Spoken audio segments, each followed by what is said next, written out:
മലപ്പുറത്ത് NDA സ്ഥാനാർത്ഥി ശ്രീ അബ്ദുൽ സലാം പ്രചരണത്തിന്റെ തിരക്കിലാണ്. ആ തിരക്കിനിടയിലും അദ്ദേഹം നമ്മോടൊപ്പം ചേരുകയാണ്. ഇപ്പോൾ പ്രചരണം ആദ്യഘട്ടത്തിന്റെ അവസാന പാദത്തിലായിരിക്കുമല്ലോ, എങ്ങനെ പുരോഗമിക്കുന്നു? നല്ല പുരോഗതിയുണ്ട്. മിക്കവാറും എല്ലാ സ്ഥലത്തും എനിക്കൊന്ന് 80% സ്ഥലങ്ങളിൽ ഫസ്റ്റ് റൗണ്ട് കഴിഞ്ഞു. നല്ല റെസ്പോൺസുമാണ്. നമ്മൾ പ്രതീക്ഷയെക്കാളും നല്ല റെസ്പോൺസാണ്. ഒരു മോഡി വേവ് അടിക്കുന്നുണ്ട്. ചിലയിടത്തൊക്കെ ഒരു ഹിഡൻ വേവാണ്. കാര്യം പൊട്ടിച്ച് എടുക്കാൻ ഒരു കറുത്ത ആവരണം അവിടെ കിടക്കുന്നത്. അതിനെ അങ്ങ് മാറ്റിക്കളഞ്ഞ അടിയിൽ നല്ല എന്താ പറയുക ഓളം വെട്ടുന്നുണ്ട്. ഈ മലപ്പുറത്തിന് പ്രത്യേകിച്ച് മലപ്പുറത്തുകാർക്ക് BJP-യോട് ഒരു തൊട്ടുകൂടായ്മ ഉണ്ടെന്നുള്ള പ്രചാരണം പലയിടത്തുണ്ട്. പക്ഷെ 10 കൊല്ലം പ്രൂവ് ചെയ്ത് അവരെ മനസ്സിലേക്ക് കയറി മോഡിജി. വിശേഷിച്ചും പെണ്ണുങ്ങളെ മനസ്സിലേക്ക് കയറി. പക്ഷെ അതിന് തുറന്നിടാൻ അവർക്ക് പറ്റുന്നില്ല. നിങ്ങളെന്ത് പറയണില്ല, മുണ്ട് മാറ്റിക്കളയുന്നതിനൊക്കെ കല്യാണം കഴിച്ച് വലിച്ചെറിയുന്ന പെണ്ണുങ്ങൾക്ക് ഒരു സംരക്ഷണ ഭിത്തി കൊടുത്തു കഴിഞ്ഞാൽ അവർ 2 കൈയോട് തൊഴുവില്ലേ. അതല്ല UP-യിൽ അമ്പലം വരെ വെച്ച് മോഡിജിക്ക് വേണ്ടി പ്രാർത്ഥിക്കുന്നത്. മലപ്പുറത്ത് അതിന്റെ ഒരു പ്രതിഫലനം ഉണ്ടാവുമെന്നാണ് പ്രതീക്ഷിക്കുന്നത്. തീർച്ചയായും. അത് മാത്രമല്ല, മോഡിജി കൊണ്ടുവന്ന 300-ലധികം പ്രോഗ്രാമിൽ 5, 6, 7 ഐറ്റം എത്താത്ത ഒരു വീടുമില്ല.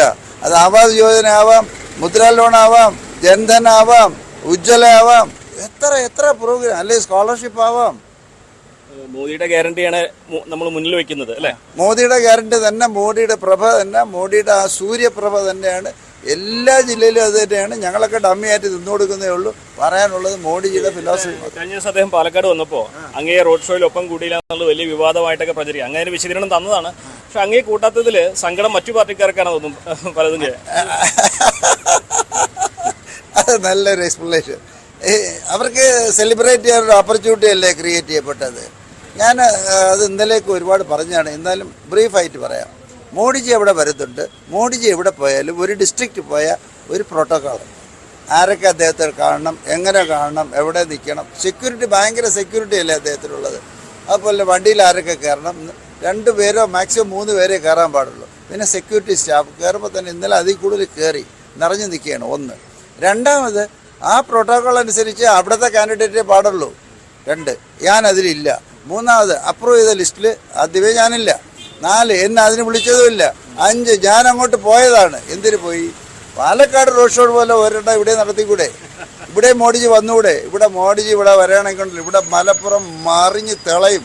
ഇവിടുത്തെ പെണ്ണുങ്ങളുടെ സന്തോഷം നിങ്ങൾക്ക് കാണാൻ പറ്റും.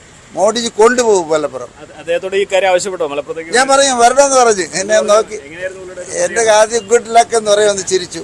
വരണമെന്ന് പറയുമ്പോഴും വീണ്ടും ഒന്നുകൂടെ ചിരിച്ചു. എസും പറഞ്ഞില്ല, നോയും പറഞ്ഞില്ല. അങ്ങനെ മാറ്റി നിർത്തിയതിന്റെ ഒരു വിശദീകരണം പലരും NRCയും കൂടി അല്ല CAയും കൂടി ബന്ധിപ്പിച്ചിട്ടാണ് പലരും ഈ ഒരു പ്രചരണം നടത്തുന്നത്. മുസ്ലിമാണ് മാറ്റി നിർത്തിയത്. രണ്ടിലും കോമൺ വേർഡ് ഏതാ? മുസ്ലിം. ഞാനും മുസ്ലിം, എന്നെ മാറ്റി നിർത്തിയ മുസ്ലിം, CAA മുസ്ലിം, അവരുടെ സബ്ജക്റ്റ് മുസ്ലിം, അടിക്കാൻ പറ്റിയ അവസരം മുസ്ലിം, BJPയും മുസ്ലിമും. പിന്നെ എന്താണ് നല്ല വാക്ക്? അവർ 2 പ്രശ്നമാണെന്ന് പറയാനുള്ള അവർക്ക് വീണ് കിട്ടിയ, അല്ലെങ്കിൽ അവരുണ്ടാക്കിയെടുത്ത ഒരു കള്ളക്കഥ അടിച്ച് പരത്തി. ഞാൻ ഇന്നലെ പറഞ്ഞ AK ഗോപാലിനൊരു സാധനം കിട്ടി, അതിനെ അടിച്ച് ചമ്മന്തിയാക്കി പുളിയാക്കി നമ്മളെ വീട്ടിലെ പുറത്തൊക്കെ ചേർക്കില്ലേ എന്നുപോലെ അവർ ഘോഷിച്ചു. പക്ഷെ അതിൽ എനിക്ക് നല്ല വിഷമം തോന്നി. കാര്യം ഒരു കാര്യമില്ലാതെ നമ്മളെ ഇട്ട് ഈ വിവാദത്തിലുണ്ടാക്കിയിട്ട് CAയും അത് ഇത് മോഡിക്ക് അങ്ങനെ ഇതൊന്നും അറിഞ്ഞ പോലും ഇല്ല. അപ്പോൾ അറിഞ്ഞു കാണും, ഒരുപക്ഷെ.